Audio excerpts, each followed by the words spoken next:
Halo kawan Canakya Dharma. Saya akan memberitakan inspirasi lokal tentang salah satu award di LPDP Angkatan PK 127. Sosok inspiratif kita adalah Kawishe Violen Pelupesi. Kawishe sementara menempuh pendidikan S3 di Amerika. Kawishe punya visi misi dan mimpi besar untuk Indonesia. Yuk kita dengarkan sharing dari Kawishe.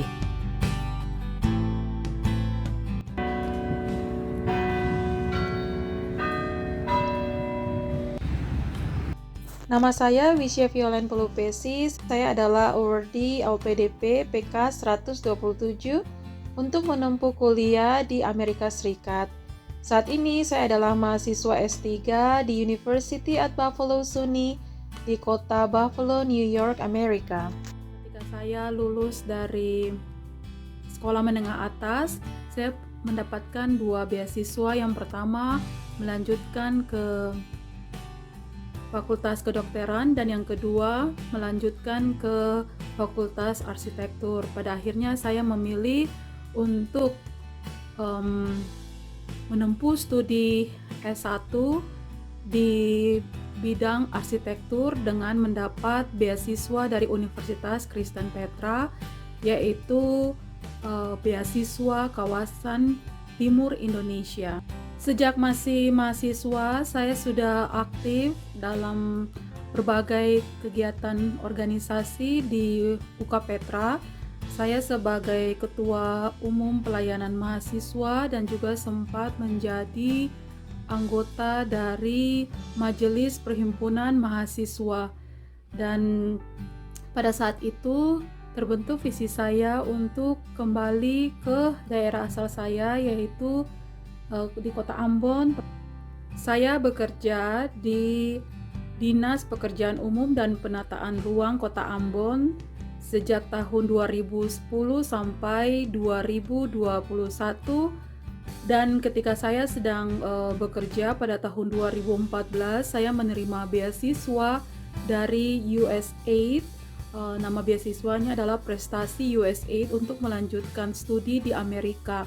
Saya juga pada saat yang sama menerima beasiswa dari kampus saya. Jadi pada waktu itu saya bisa mendaftarkan diri atau menyelesaikan studi di 2 kampus sekaligus, yaitu di Syracuse University dan di State University of New York, ESF, College of Environmental Science and Forestry. Pulang dari S2 saya memutuskan tetap bekerja di instansi sebelumnya karena saya terikat dengan perjanjian kerja juga waktu itu. Dan setelah bekerja beberapa saat, saya kemudian mendaftarkan beasiswa yang lain untuk mengikuti short course di Netherlands. Jadi saya mendapatkan beasiswa NFP, Netherlands Fellowship Program, untuk mengambil short course yang fokusnya di GIS dan remote sensing. Sewaktu studi di United States, saya bertemu dengan teman-teman yang luar biasa. Mereka punya keinginan untuk membantu international students dan juga untuk membantu negara-negara di dunia berkembang. Karena itu kami berinisiasi, kami sering mengadakan gathering bersama, fellowship bersama, atau juga pertemuan bersama, potluck.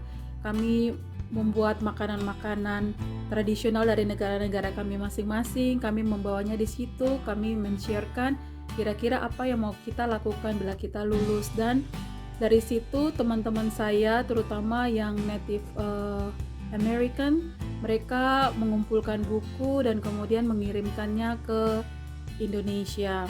Dan di Indonesia, di Maluku, kami mendistribusikan ke daerah-daerah terpencil, ke taman-taman baca yang sudah terbentuk.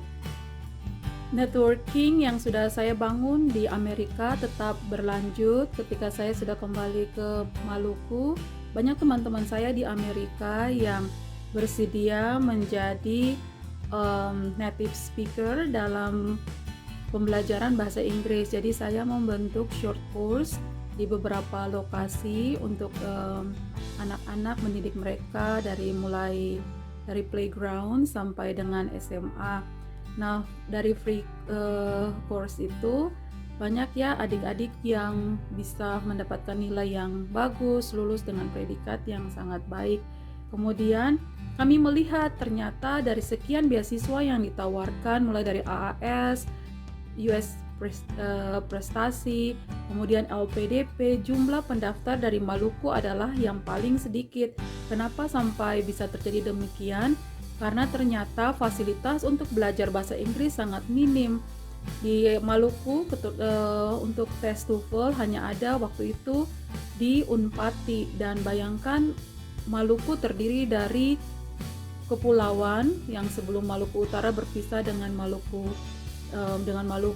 terdiri dari hampir 1000 pulau, dan dari 1000 pulau itu hanya satu pulau yang punya lokasi untuk belajar bahasa Inggris dan juga untuk melakukan tes. Dari situ kami kemudian membentuk pembelajaran bahasa Inggris dan akhirnya terbentuklah LKP Timur Cerdas.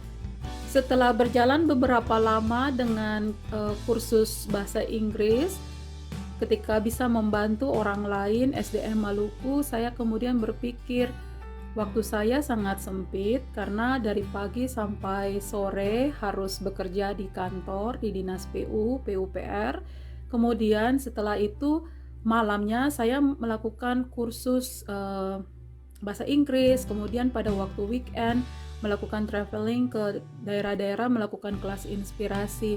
Saya berpikir saya sudah bekerja membangun begitu banyak infrastruktur dan juga permukiman dan bangunan gedung dan segala hal yang berkaitan dengan KPU-an, dan tetapi dalam hal ini saya tidak bisa men-touch SDM secara langsung. SDM yang saya touch sesuai dengan visi saya menghasilkan SDM Maluku yang berkualitas di bidangnya, itu hanya bisa dikerjakan melalui kursus bahasa Inggris saya. Karena itu saya memutuskan untuk berpindah dari pemerintah Kota Ambon ke Kementerian Pendidikan dan Kebudayaan, Riset dan Teknologi menjadi seorang dosen.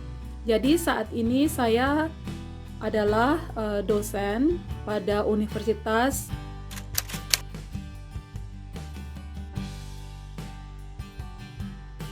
Mimpi terbesar saya untuk Indonesia dan juga untuk Maluku terutama adalah menghasilkan sumber daya manusia yang mencintai Tuhannya dan kemudian profesional di bidangnya.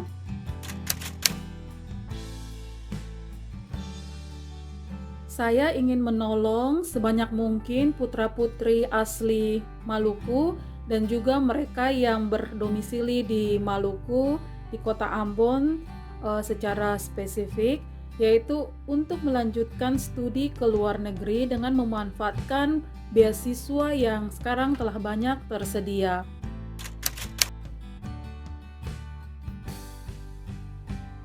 Masalah terbesar saya saat ini dalam mengerjakan visi adalah mengenai masalah waktu, karena saya berdomisili di Amerika yang notabene waktunya berbeda 14 jam dengan Maluku, tetapi dengan kerjasama teamwork yang saya miliki, visi dan misi tetap bisa dikerjakan.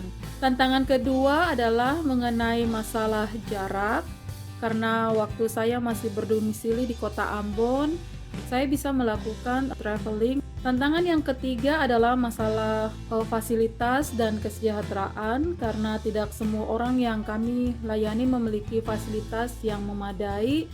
Jadi kami mengatasinya, misalnya untuk kursus bahasa Inggris kami memberikan kepada mereka fasilitas pulsa, dan juga ketika mereka tidak sanggup untuk membayar walaupun sangat minim untuk kursus bahasa Inggris, ya kami bisa memberikan subsidi silang.